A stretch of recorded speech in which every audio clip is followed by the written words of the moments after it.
Akhwati fillah rahimani wa rahimakumullah, nasta'inu billah. Kita akan melanjutkan perjumpaan kita hari ini dengan materi sebelumnya, yaitu tentang ghibah. Yang mudah-mudahan hari ini bisa dituntaskan, karena ini adalah sebuah hal yang sangat penting terutama bagi kita kaum wanita, ya Masya Allah. Kita tahu bahwasanya ya di pertemuan kemarin kita tahu definisi ghibah. Kita tahu bahwasanya ghibah ini adalah dosa besar ya. Jadi hati-hati teman-teman, karena ternyata dosa besar itu bukan hanya berzina. Termasuk di antara dosa besar itu adalah berghibah ya. Dan dosa ini teman-teman, dosa ghibah terkadang tidak disadari oleh seseorang. Berbeda dengan berzina kan. Kalau berzina, orang mau berzina pasti rata-rata sadar dulu. Kalau ghibah biasanya subhanallah itu tidak disadari, dan kalau sudah menjadi kebiasaan maka ini akan menjadi sebuah musibah. Ya na'udzubillah summa na'udzubillah. Maka dari itu kalau kita tahu bahwasanya ghibah ini termasuk dosa besar yang Allah Subhanahu wa taala telah sebutkan di dalam Al-Qur'an, dan dosa besar itu teman-teman adalah apa-apa yang Allah Subhanahu wa taala sebutkan hukumannya di dalam Al-Qur'anul Karim. Maka barang siapa yang kemarin misalnya ya pernah berghibah, saatnya kita taubat kepada Allah Subhanahu wa taala. Sebelum nyawa kita sampai, sebelum ajal kita sampai, sebelum pintu taubat itu tertutup, maka kita bertaubat kepada Allah Subhanahu wa taala. Dan subhanallah, Syekh Utsaimin rahimahullah taala, beliau memberikan sebuah ulasan ya Masya Allah tentang ghibah ini, tentang bagaimana bertaubatnya seseorang dari membicarakan orang lain ya, dari ghibah. Maka kata Syekh Utsaimin ya, diantaranya subhanallah, beliau memberitahukan kepada kita semuanya, kalau kita tahu teman-teman siapa yang kita ghibahin, maka kita minta maaf. Tapi kalau misalnya kita tidak tahu atau kita tidak berjumpa dengan orang yang kita ghibahin, maka kita boleh memintakan ampun kepada Allah Azza wa Jalla untuknya. Karena terdapat dalam sebuah hadis, kafaratun manigtabta antastaghfirullah. Penebus dosa untuk orang yang engkau ghibahi itu adalah engkau memohonkan ampunan untuknya. Ya subhanallah. Jadi teman-teman yang dimuliakan oleh Allah, kalaulah misalnya ya kita tidak sampai meminta maaf ya kepada orang yang kita ghibahin, maka di antara jalannya adalah kita memintakan ampunan kepada Allah Subhanahu wa taala atas dosa-dosanya. Dan subhanallah, ini adalah perkara yang sangat-sangat luar biasa teman-teman. Terkadang kita menyibukkan diri kita untuk atau agar Allah Subhanahu wa taala mengampuni dosa kita, dan kita lupa sesungguhnya orang yang pernah kita ghibahin juga itu menjadi sebuah kewajiban kita untuk kita mintakan ampun kepada Allah Subhanahu wa taala. Dan pastinya di antara taubatnya seorang hamba dari masalah ghibah ini teman-teman adalah dia benar-benar meminta kepada Allah, memohon kepada Allah Azza wa Jalla agar Allah Subhanahu wa taala menjadikan lisannya tidaklah menyibukkan dirinya, lisannya itu untuk ngomongin orang. Jadi benar-benar minta kepada Allah, karena Allah Azza wa Jalla teman-teman yang menggerakkan lisan kita. Dan subhanallah, Ibnu Katsir rahimahullahu ta'ala serta ulama-ulama yang lainnya ada yang mengatakan bahwasannya tidak diperlukannya untuk kita meminta maaf, tapi dengan cara memuji orang itu, orang yang kita ghibahin itu dengan kebaikan-kebaikan yang dimiliki orang tersebut. Jadi di tempat yang dulu kita mencela orang itu. Jadi ini ulama berbeda pendapat ya teman-teman. Ada yang mengatakan meminta maaf, ada yang mengatakan bahwasanya cukup untuk kita sebutkan kebaikan-kebaikan fulanah yang dulu pernah kita ghibahin di tempat yang dulu kita pernah mencelanya. Dan ini sesuatu yang memang harus kita lakukan ya teman-teman, subhanallah. Kemudian yang perlu kita lakukan juga atau yang perlu kita perhatikan untuk bab ghibah ini, termasuk di dalamnya ya teman-teman, terkena sebuah dosa bagi siapapun yang ikut mendengarkan ghibah tersebut. Imam An-Nawawi rahimahullah, beliau menyebutkan di dalam kitab Al-Azkar, kata beliau, ketahuilah bahwasanya ghibah itu diharamkan bagi orang yang menggibahi, juga diharamkan bagi orang yang mendengarkannya dan menyetujuinya. Maka wajib, kata Imam Nawawi teman-teman ya, bagi siapapun yang mendengar seseorang mulai menggibahi saudaranya, maka wajib baginya untuk beramar ma'ruf nahi mungkar, untuk melarang orang tersebut. Dan kalau dia takut kepada orang itu, misalnya orang yang gibahin tuh orang yang kita segani. Misalnya orang yang kita itu kalau mau bicara itu segen rasanya, mau beramal ma'ruf itu segen, kita nggak bisa misalnya. Maka wajib bagi kita untuk mengingkari dengan hati kita dan meninggalkan majlis tempat ghibah tersebut. Ya, subhanallah. Jadi bukan hanya kita tuh diem aja, bukan. Kalau kita bisa memotong pembicaraan dengan lisan kita, berbicaralah. Saya dulu pernah menemukan seorang kawan ya, dulu. Dan ini masih saya ingat terus ya waktu di Yaman tuh. Subhanallah, semoga Allah menjaga beliau. Semoga Allah memberikan kepada beliau surga firdaus tertinggi ya. Beliau kalau setiap ada misalnya ada orang ya sedang kumpul-kumpul terus ngomongin orang, beliau mesti pas beliau ada di majlis itu beliau langsung bilang, ya akhwat ittaqillah hadal ghibah, ya akhwat ittaqillah hadhil ghibah. Beliau bilang begitu, ya akhwat, bertakwalah kepada Allah. Sudah ini yang kalian omong ini ghibah gitu ya. Masya Allah ya. Dan seorang yang Allah berikan keberanian itu adalah sebuah rizki dari Allah Subhanahu wa taala. Karena rata-rata kalau ada di dalam majlis ghibah biasanya ya kita yang mendengarkan itu hanya mampu untuk diam dan tidak mampu untuk meninggalkan majlis tersebut, apalagi sampai kita beramar ma'ruf nahi mungkar di dalamnya. Subhanallah. Dan kalau kita sampai teman-teman masih ikut di dalam majlis tersebut, maka kita pun terkena dengan dosanya ya. Dan kita tahu sebagaimana kita telah pelajari bahwasanya orang-orang yang Allah Subhanahu wa taala palingkan ya dari hidayah, orang-orang yang Allah Subhanahu wa taala masukkan akhirnya ke dalam neraka bersama syaitan, itu adalah orang-orang yang ketika di dunia dia duduk bersama orang-orang yang zalim. Dia duduk-duduk dan di dalam majelisnya itu dibicarakan tentang ghibah. Ya subhanallah. Maka ini yang perlu kita lakukan ya Masya Allah. Jadi kalau kita mendengar saudara kita ada yang berghibah, maka minimal kita mencegahnya. Kemudian yang perlu kita ketahui juga sahabat-sahabatku yang dimuliakan oleh Allah Subhanahu wa taala, bagaimana cara agar kita bisa terhindar dari yang namanya ghibah. Di antaranya kita mesti senantiasa ingat bahwasanya apa yang kita ucapkan itu akan dicatat oleh para malaikat yang mengawasi kita. Allah Subhanahu wa taala menjelaskan di dalam Al-Qur'an, a'udzubillahi minasyaitonirrajim, ya ini menjadi nasihat untuk kita semuanya kaum wanita. Ma yalfidhu min qaulin illa ladaihi raqibun 'atid. Tidak ada suatu ucapan pun akhwati fillah yang kita ucapkan melainkan ada di dekat kita itu malaikat pengawas yang selalu hadir. Bahkan kata Allah Subhanahu wa taala, "Wala taqfu ma laysa laka bihi 'ilm. Innas sam'a wal basara wal fuad kullu ulaika kana 'anhu mas'ulah." Dan janganlah kalian mengikuti apa yang kalian tidak mengetahui, karena sesungguhnya pendengaran kita, penglihatan kita dan hati-hati kita itu semua akan ditanya oleh Allah Subhanahu wa taala. Subhanallah. Bahkan yang lebih ngeri lagi ketika Rasulullah sallallahu alaihi wasallam mengatakan bahwasanya di antara dosa yang banyak menjerumuskan manusia ke dalam neraka itu diakibatkan oleh hasaidu alsinatihim, oleh lisan-lisan kita ya. Subhanallah. Maka bertakwalah kita semuanya kepada Allah Subhanahu wa taala dari yang namanya ghibah. Ada syair yang diucapkan oleh Imam Syafi'i rahimahullah. Beliau pernah mengatakan, "Adz-dzammu laysa bighibatin fi sittatin mutadammin wa ma'rifin wa muhadzirin wa limudhirin fisqan wa mustaftin wa man talaba al-i'anati fi izalati munkarin." Kata beliau, jagalah lisanmu wahai manusia, janganlah lisanmu itu sampai menyengatmu. Sesungguhnya lisan-lisan kita itu, kata Imam Syafi'i, seperti ular. Betapa banyak penghuni kubur yang terbunuh oleh lisannya, padahal dulu orang-orang yang pemberani takut bertemu dengannya. Ya subhanallah. Subhanallah, ini merupakan nasihat untuk kita semuanya bahwa ternyata di antara banyak manusia yang akhirnya terjerembab ke dalam api neraka itu disebabkan karena ghibah ya. Dan agar kita terhindar juga teman-teman dari yang namanya ghibah, cari teman-teman yang salih,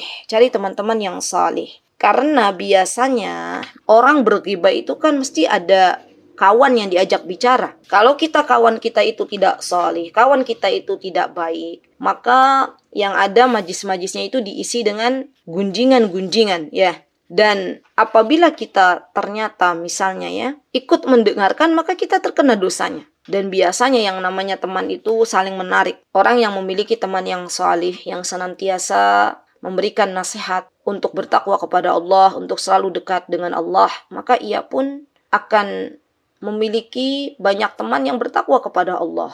Orang yang dia memiliki teman yang biasa bermaksiat kepada Allah, maka lama-kelamaan ia pun akan masuk ke dalam maksiat tersebut. Bahkan Rasulullah SAW pernah mengatakan ya, ruh kita itu al-arwahu junudun mujannadah. Ruh kita itu akan dikumpulkan dengan orang yang sama. Jadi kita itu akan dikumpulkan dengan orang yang satu frekuensi dengan kita. Maka kalau sekarang itu kita punya kawan-kawan yang tidak baik, kita banyak-banyak evaluasi diri kita masing-masing. Kita sudah baik belum? Kita sudah meninggalkan ghibah enggak? Kalau misalnya sampai detik ini kita sangat sulit untuk meninggalkan ghibah, kita sangat sulit untuk mendapatkan kawan-kawan yang salih dan salihah, itu bisa jadi karena kita yang belum salih dan salihah. Maka yuk pantaskan diri kita masing-masing untuk menjadi salih dan salihah di hadapan Allah Subhanahu wa Ta'ala. Taib. Kemudian yang perlu kita ketahui, ada beberapa ghibah yang diperbolehkan. Di antaranya sebagaimana dikatakan oleh Syekh Salim Al-Hilali, beliau itu pernah mengatakan bahwasanya ghibah itu diperbolehkan untuk tujuan yang benar, yang pastinya sesuai dengan syariat, dan ini ada buktinya, ada dalilnya. Maka pembahasan ini juga dibahas oleh Imam An-Nawawi. Teman-teman boleh baca lagi bukunya Imam An-Nawawi dalam kitab Al-Adhkar. Itu Masya Allah bagus juga. Beliau menyebutkan bahwasanya ada memang beberapa ghibah yang diperbolehkan. Dan ini harus kita ilmui. Karena kalau kita nggak mengilmui ini, kita ditakutkan nanti malah terjerembab ke dalam dosa ghibah. Yang pertama teman-teman adalah apabila seseorang itu dia mengadukan ya tindak kedoliman kepada penguasa atau kepada pihak yang berwenang. Nah ini boleh nih. Jadi kalau misalnya nih ada seseorang itu yang telah didolimi oleh orang lain, misalnya, maka boleh dia mengadukan kepada qadhi, kalau orang dulu namanya qadhi, kepada hakim, atau kepada orang yang memang ditunjuk untuk kita mengadukan permasalahan-permasalahan kita oleh negara. Tujuannya, di antara tujuannya, kenapa orang-orang yang didolimi itu boleh mengadukan masalah-masalahnya, di antara tujuannya adalah agar bisa keluar dari masalah yang ia alami. Dia ada sebuah tujuan jelas di sini, agar dia bisa selamat dari orang-orang yang mendoliminya. Misalnya, ada orang yang mengatakan, wahai qadhi, ya, fulan telah mendolimiku, ya, fulan telah mencuri hartaku, fulan telah merampok, fulan begini, misalnya. Maka ini boleh, karena kalau kita nggak menyebutkan siapa orangnya, maka qadhi itu nggak tahu apa permasalahannya. Dan kalau kita tidak menyebutkan permasalahannya secara detail, maka qadhi juga tidak bisa memutuskan apa yang harus ia katakan nanti kepada yang mengadunya. Ya, Masya Allah. Dan ini pernah juga terjadi teman-teman kepada seorang wanita, kisahnya bagus banget ini, yang di zaman Rasulullah SAW ini, dia datang kepada Rasulullah SAW. Dia adalah Hindun binti Utbah, ya, istrinya Abu Sufyan. Ketika itu, beliau, Hindun ya, binti Utbah, mengatakan kepada Rasulullah SAW, mengadukan kepada Rasulullah SAW tentang perkara suaminya yang kikir dan pelit. Jadi, ketika itu, Abu Sufyan memang tidak memberikan nafkah. Katanya Hindun, ya Rasulullah, dia tidak memberikan nafkah kepadaku dan anakku yang cukup. Ya. Kemudian Rasulullah SAW mengatakan kepada Hindun, ambillah dari hartanya yang cukup untuk dirimu dan anakmu tanpa berlebihan. Nah, dari kisah ini kita bisa ambil pelajaran bahwasanya ketika Hindun menyebutkan kondisi dia bersama suaminya, ini tidak termasuk di dalam ghibah. Karena beliau sedang bercerita, ya, sedang menceritakan kondisi yang dialaminya kepada Rasulullah SAW, dan yang beliau inginkan adalah sebuah solusi dari Rasulullah SAW. Baik, kemudian yang kedua teman-teman ya adalah tidak termasuk dari ghibah ya ketika kita meminta tolong agar dihilangkan dari suatu perbuatan mungkar dan membuat orang yang berbuat mungkar tersebut kembali kepada jalan yang benar. Misal, ya saya misalkan biar lebih mudah. Misalnya kita minta nih kepada orang lain, misal agar menghilangkan kemungkaran yang diperbuat oleh si fulan, misalnya. Misalnya kita mengatakan, fulan telah melakukan misalnya ya tindakan kemungkaran. Kalau misalnya malam hari dia itu merampok rumah orang misalnya. Kalau siang hari dia mengganggu orang di jalanan, maka kita katakan kepada orang yang bisa menolong kita, maka tolonglah kami agar terlepas dari tindakannya. Ini juga boleh. Jadi kalaupun misalnya ada orang jahat di sebuah kampung, misalnya, kemudian kita minta tolong kepada orang yang memang orang tersebut kita pandang bisa merubah orang yang berbuat kemungkaran itu, maka ini juga bukan termasuk dari ghibah. Dan yang ketiga, teman-teman, adalah ketika seseorang meminta fatwa. Ya, ketika seseorang meminta fatwa. Jadi misalnya ada orang berkata kepada mufti, misalnya Syekh, ya cerita dia, adikku telah berbuat zalim kepadaku, wahai Syekh, saya telah mengalami sebuah kejadian begini. Dia cerita kronologisnya dengan harapan mendapatkan jawaban dari Syekh. Nah, ini juga boleh. Apapun yang dia ceritakan kepada seorang mufti di dalam hal ini, maka ini juga diperbolehkan, ya. Atau misalnya, Syekh, saya punya keluarga saya begini misalnya dia cerita. Terus, jadi apa yang harus saya lakukan wahai Syekh gitu. Ini juga boleh, ya. Kemudian yang keempat, boleh kita memperingatkan kaum muslimin dari kejelekannya. Jadi misalnya ada orang yang dia itu terkenal suka berbuat kemaksiatan, misalnya. Maka kita boleh memberitahukan orang lain, hati-hati dengan fulan ya, karena dia itu orangnya seperti ini.